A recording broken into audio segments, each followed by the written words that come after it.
In this video, we're going to learn a method to find antiderivatives of functions that resulted from taking the derivative using the chain rule. So this method is called substitution, or the substitution method, and it makes use of differentials. So the idea is that we take a complicated antiderivative and we're going to transform the variables into something that's a bit easier to work with. So like we saw in the last video, or last two videos, some derivative rules have analogous integral rules. The product rule and the quotient rule actually do not, but the chain rule, which was one of our harder rules, derivative rules, actually does.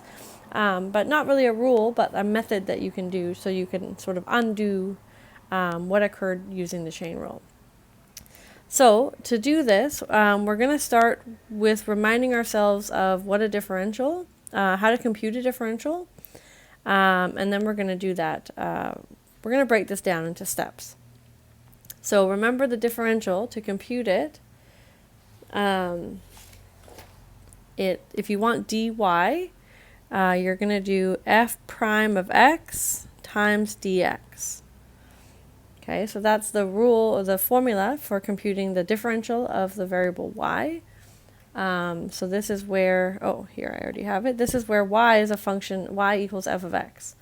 So we can do that for other variables as well. So here, in example 1, I have u as a function of x. Okay, so that means my u is like my y, so I can compute du. So du is going to be f prime of x times dx. So that's going to be the derivative of this function, which is going to be 8x cubed plus 0, okay, times dx. So that's my du. Maybe I'll just write that again. 8x cubed dx. Okay, so we're going to use this when we're trying to switch. So when we switch variables in an antiderivative, we also need to switch the dx.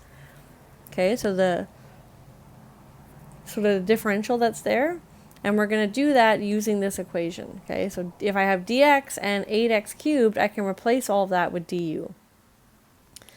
So again, let's remind ourselves of the chain rule. So what happens if we take the derivative of y equals 2x to the power 4 plus 7 all to the 6? Okay, so we wouldn't want to expand this out because it is 6 power is too long. So if you wanted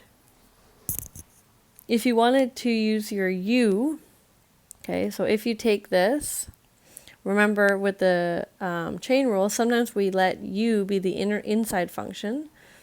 So that's going to be 2x to the 4 plus 7. And then that would make y equal to u to the power 6. Okay, and then dy dx is going to be dy du, which is 6u to the 5, so the derivative with respect to u.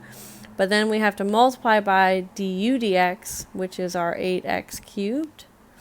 And then if we replace what u is, we get 6, 2x to the 4 plus 7, all to the power 5 times 8x cubed. So this is our y prime, our derivative. You could also do that right away by using the sort of generalized power rule. So we bring the 6 down, leave the inside alone, okay, but the power is 1 less. This is our outer derivative. Okay, and then we want to multiply by the derivative of the inside, which is 8x cubed. So this part here is our inner derivative. Okay, either way we get the same answer. However you like to do it, okay, we get the same derivative. Now, so we know that's the derivative. So if I asked you to determine the antiderivative, or the indefinite integral, of 6, 2x to the 4 plus 7 to the power 5, 8x cubed, you should know, oops, I'm in red. Actually, that's fine. You should know that this is equal, I don't need the integral symbol, it's this is equal to 2x to the 4 plus 7 to the power 6 plus our constant of integration. Okay, you should know that because we just showed that the derivative of this function here is exactly what we have in our antiderivative. Okay, so our integrand is exactly that. Okay, so we should know this. Now we're going to try and use the substitution method to find this as well. Okay, so this will sort of hopefully convince you that the substitution method is going to work. So when we're using the substitution method, just like we did with the chain rule initially, we're going to choose a u. Okay, so I'm going to pick a u, and I want it to be the inside of some complicated function. Okay, so here I'm going to pick this thing that's to the power 5. Okay, just like we would have picked before. So it's 2x to the 4 plus 7. Okay, and then as we compute it above, that means that du is going to be 8x cubed times dx. Okay, now using this, we can rewrite our integral. Okay, so the integral that we had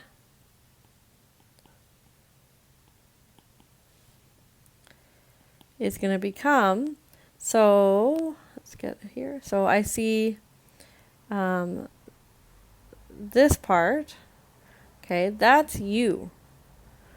Okay, so that part is going to become 6u to the 5.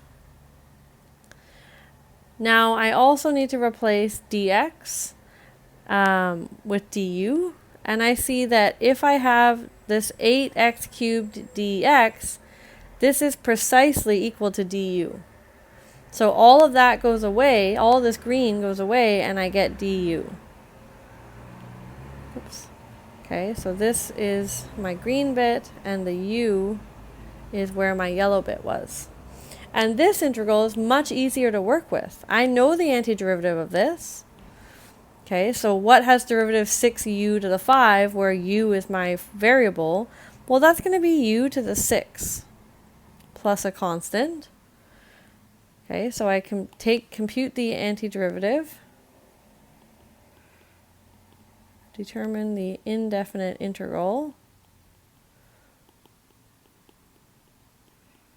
Okay, with respect to u.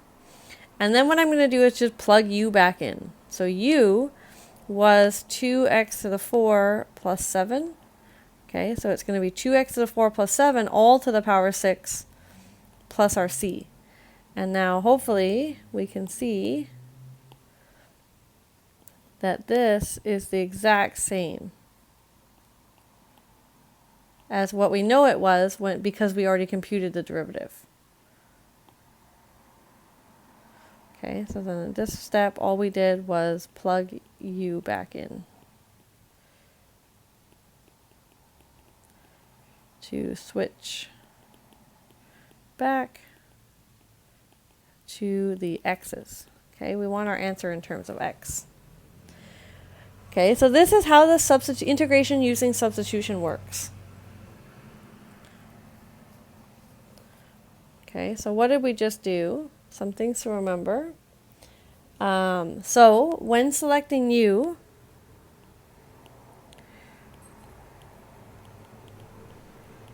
your u, you usually want a function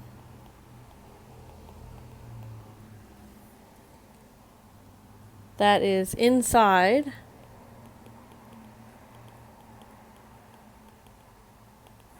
some other function.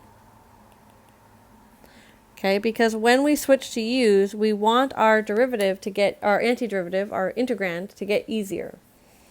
Okay, but we also want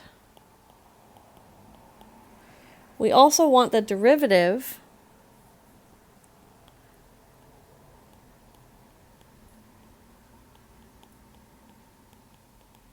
of u, because that's going to be part of du. We want the derivative is also there. And I'm going to say somewhat there, because there are things that we can do a little bit. Okay, but we want the derivative to also sort of be present. Okay, now we need to remember that when we do u, we also want to compute du. And du is going to be the derivative of our substitution times dx, where u is f of x. So we pick something for u that's in terms of x, and then we compute du using the differential formula. Okay, and then when we're switching, we want to replace all x's, okay, with u's. So you want to switch your integral to all x's. So this is including dx with du. Okay, and this all happens before integrating. Okay, so these are things that we want to remember. So let's try some, I call them easy. Okay, they're good starting ones. Part A we actually have done already, something similar. But this time we're going to do it with substitution. Okay, so I'm going to write this on the side. So we want to substitute something that's inside some other function whose derivative is also sort of there. Okay, so I'm going to pick the exponent. Okay, so if u is the exponent 3x, that means that du is going to be the derivative of this, which is 3 times dx. Okay, now I'm going to rewrite this. So instead of pulling the 3 outside of the integral, I'm going to move it to the end.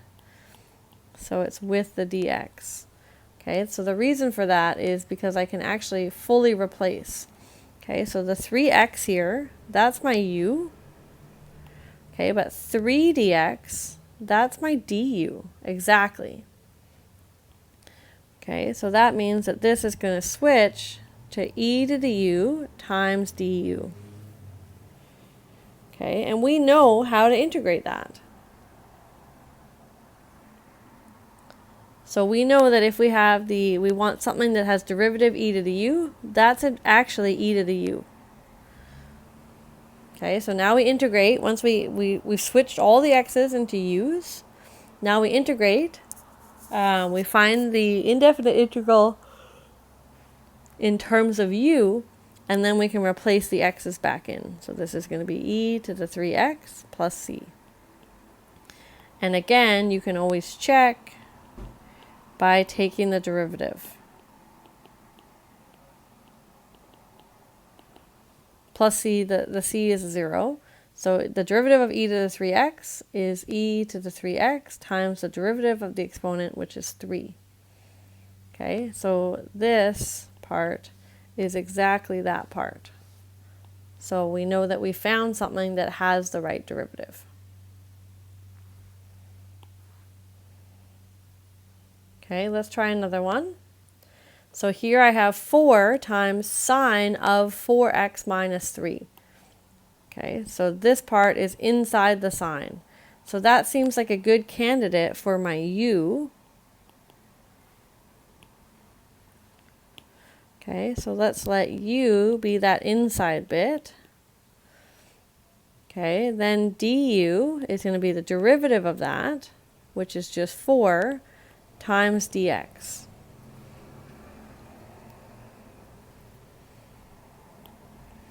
Okay, so now if I replace, well, maybe I should rewrite so that I can highlight for you. So this is sine of 4x minus 3 times 4 dx. Okay, so I see that this 4x minus 3, that's my u, and 4 dx, well, that's my du. Okay, so that's how I can replace. So this is the indefinite integral of sine of u du. Okay, so my integral got a little bit less complicated. Now I want to know what function has derivative sine u. Well, the derivative of cosine u is negative sine u. So I think this is going to be negative cosine u plus c. Okay, so we take the antiderivative. And now I sub back in what u is. So this is going to be negative cosine of 4x minus 3 plus c. So that's my antiderivative here. And again, you can check your answer by taking the derivative.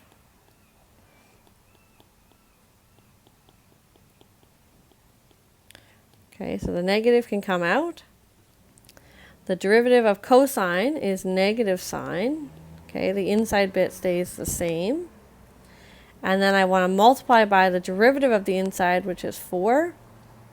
Okay, so the negative negative becomes a positive. So I get 4 sine of 4x minus 3. Okay, and this part is exactly that part. So that means that I did it correctly.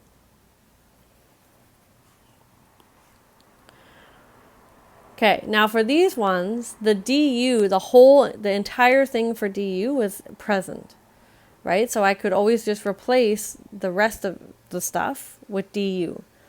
That doesn't always happen. Okay, so let's do one where it's not exactly there and see how we can fix that. So I'm going to do it in 2 different ways. So this is slightly more challenging. Okay, so here's my integral.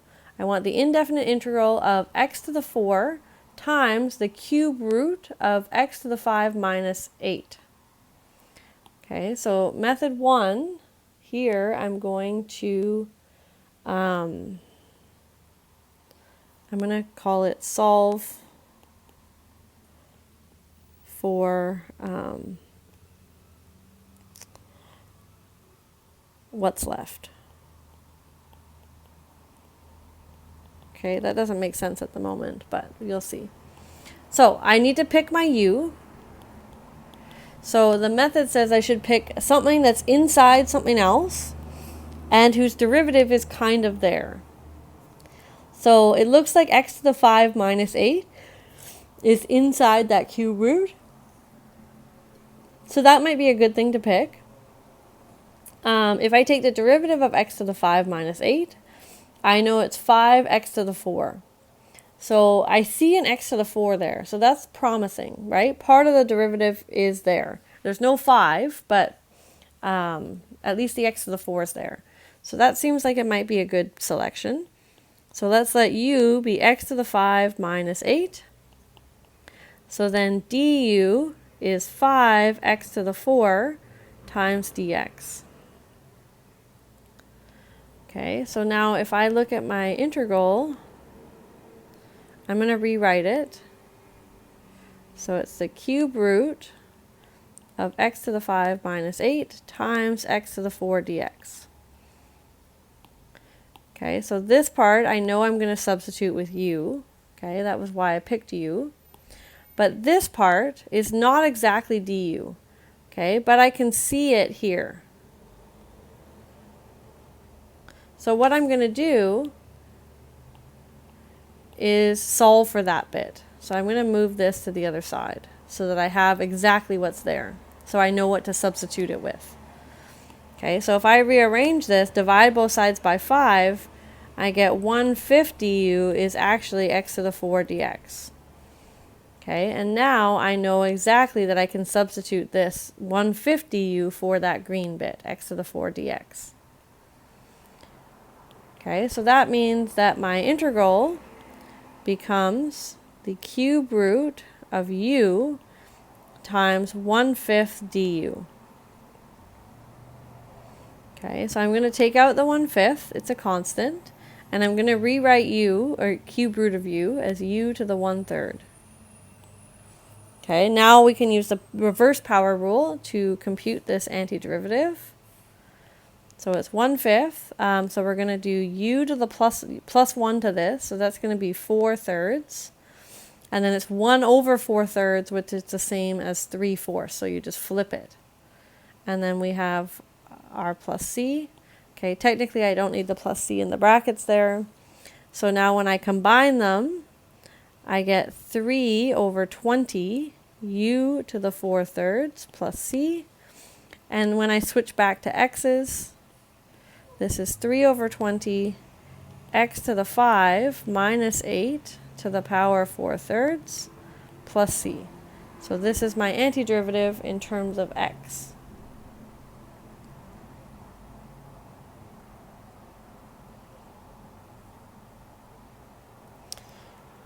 So we're going to do this another way, and then we'll check that it makes sense. Okay, so this other way is we're going to, how do I say this? We're going to fix the du equation to match the integral. Okay, again, that might not make sense to you, but so we're going to be doing the exact same thing. So I'm going to let u again be x to the 5th minus 8, which means that du is 5x to the 4 dx.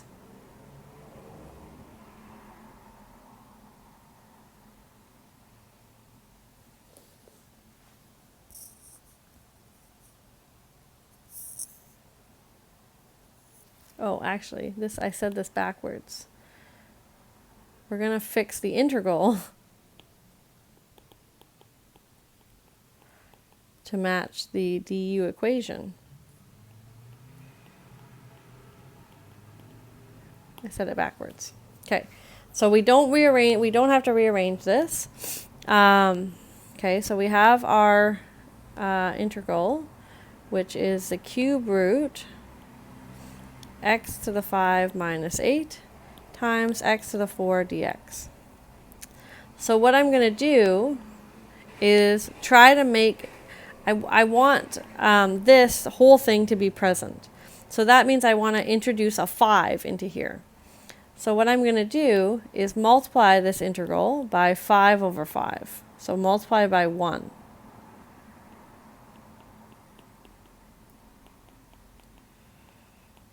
Okay, and then I'm just going to grab, like we did in the past, grab this 5, the 5 on the top, the one that I want in there, introduce it, and leave the 1/5 on the outside. Okay, so this is going to be 1/5, the integral of the cube root of x to the 5 minus 8. Now it's times 5x to the 4 dx. Okay, now when I substitute, okay, this part is still u. Okay, but 5, now I have the 5 here. So now I have exactly du. Okay, so this is going to be the cube root of u times du. Okay, and we actually already did this. Oh, I guess we already did this. So I'm just going to write what it was. Well, okay, so this is to the 1/3 du.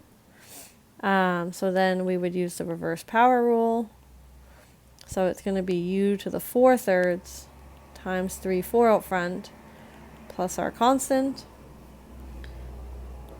And notice that this is exactly what we had before.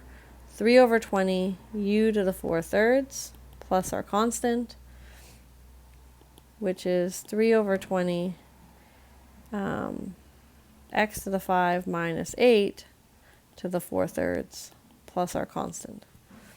Okay, so that we got the exact same thing, just kind of a slightly different method. Okay, now let's just check that this actually worked. So I want to take the derivative of this, so it's 3 over 20 x to the 5 minus 8 to the 4/3. Okay, so the 3 over 20 can come out. I don't know why I did 2. It's a constant. And then when I take the derivative, I bring the 4/3 down. And then it's going to be x to the 5 minus 8 to the 1 less. So that's to the 1/3. And then I want to multiply by the derivative of the inside, which is 5x to the 4. Okay, now if I simplify, I'm going to have 3 times 4 times 5 on the top, if I put all the constants together. So 3 times 20 is 60. And there's going to be an x to the 4 and an x to the 5 minus 8 to the 1/3. And on the bottom, I have 20 times 3, which is also 60. So I 60 over 60 goes away. And I end up with x to the 4. And then x to the 5 minus 8 to the 1/3 is the cube root of x to the 5 minus 8. So here I see that this actually is what I started with in my integral. So I found an antiderivative of that thing. So that's how I know that I did it correctly. Okay, either way is fine. So pick your favorite way. I don't care what method you use. I prefer method 1, where you solve for what's left over. But if you like to manipulate the integral so that it has everything that you need, that is totally, totally fine. Okay, let's just do one more. So here I want the indefinite integral of x squared minus 2 divided by x cubed minus 6x. So here, we don't really have an inside of some function. Okay, but one thing to keep in mind is that sometimes the denominator is that. So we could, if we wanted, we could rewrite this as x squared minus 2 times x cubed minus 6x to the power negative 1. Right? If you want, instead of writing a fraction, you can always bring it up to the power negative 1. Now that thing looks like the inside of some function. Okay, so the denominator is sometimes a good choice. Okay, so let's just see what happens if I choose the denominator. X cubed minus 6x. So that means that du is 3x squared minus 6 times dx. Okay, I don't have 3x squared minus 6 in my integral.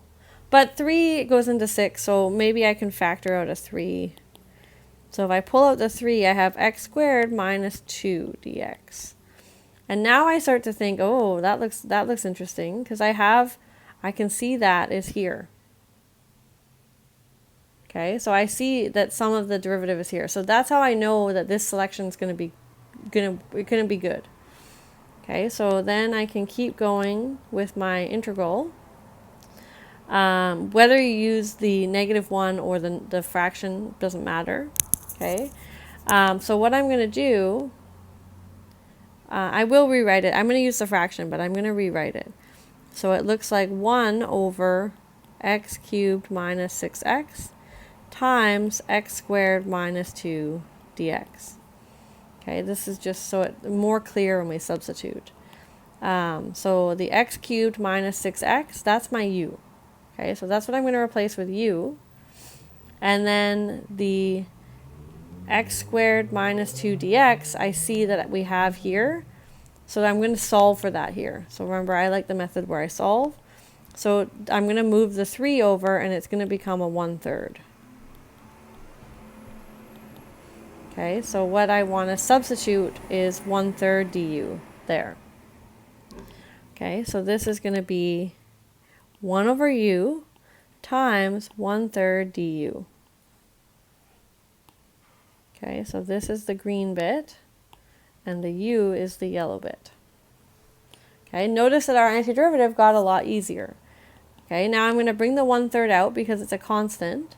So I have 1/3 times the indefinite integral 1 over u du. Okay, now I want to know what function has derivative 1 over u. And if you remember, it's actually ln of u. Okay, so 1 over u, maybe I'll just make a note. So this is u to the minus 1. So remember that the reverse power rule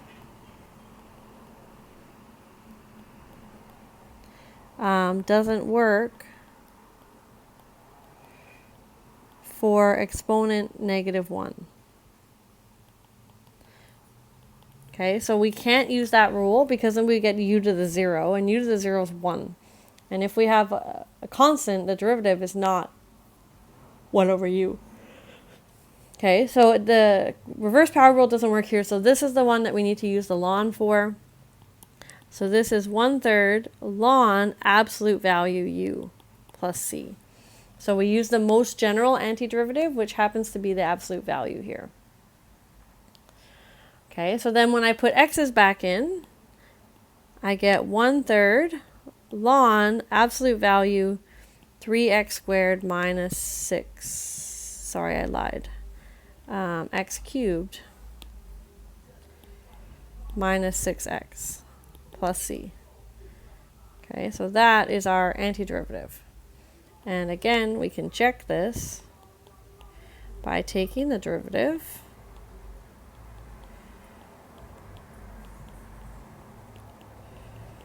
Okay, so the absolute values don't do anything. The 1/3 can come out. So when I take the derivative of a ln, it's 1 over the thing that's inside times the derivative of the thing that's inside. Okay, so I get 1 over x cubed minus 6x times 3x squared minus 6. So if I can pull out the 3 from that bit, I'm going to have 3x squared minus 2 over 3 times x cubed minus 6x. And then we see that the 3's cancel, and then we have what we started with. So we got the integrand, which is good. Okay, now just a little note here. In our course, so some common choices for you that you should be keeping in mind. Okay, so something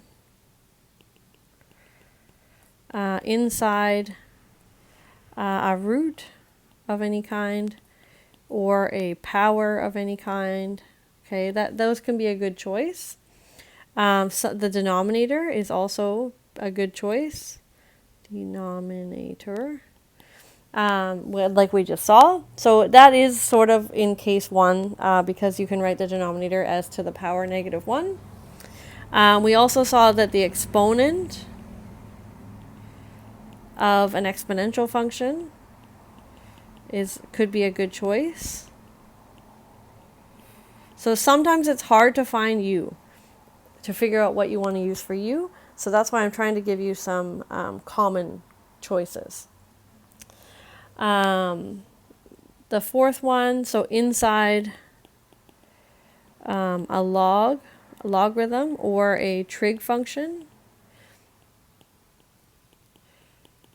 Okay, so a log function or a trig function, that is also good. And then lastly, you want to remember the derivative of ln of x is 1 over x. Okay, so the reason I'm reminding you of that is sometimes u equals ln x, if there is a ln x, might be good. If there is a ln x, okay, and an x in the denominator. Okay, so that can be good as well. You remember that, so you're allowed to rearrange the du equation like we did here. You're also allowed to rearrange the u equation if it seems helpful.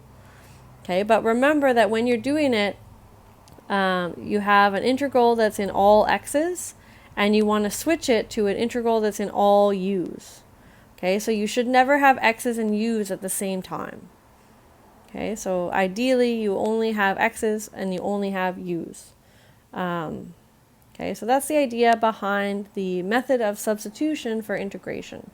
This takes some practice, so I highly recommend that you try some examples on your own.